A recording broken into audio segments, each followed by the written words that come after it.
Your first wave is a plunge.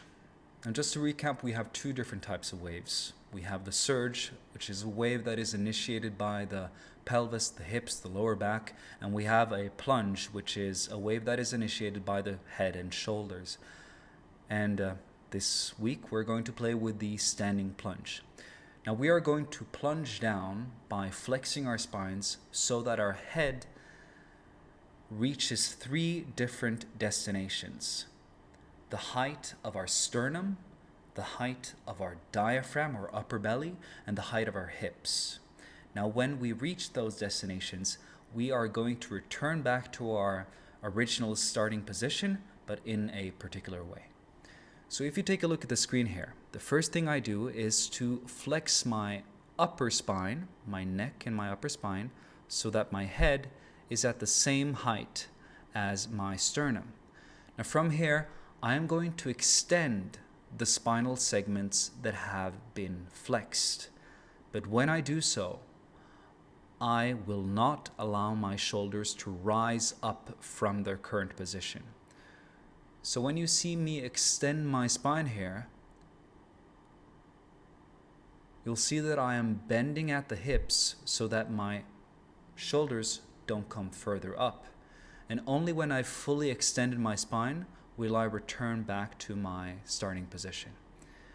We're going to do the same thing when we go down to the height of our diaphragm. You'll see the lower we go, the more we have to flex more parts of our spine.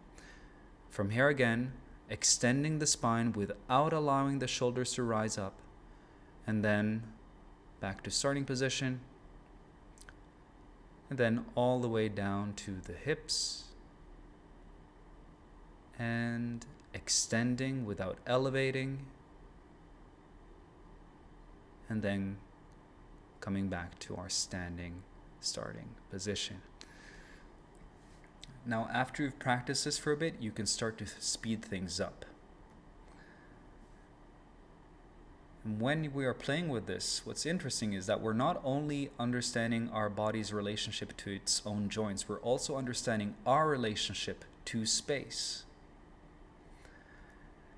If we want the wave-like illusion, we want to speed things up a bit, but another thing we want to do is to not only extend our spines from the flex position so that we end up in a neutral spine, we want to go beyond neutral. So if you take a look at the video here, as I'm going into extension, I don't only end up in neutral, I end up beyond neutral. So I'm hyperextending.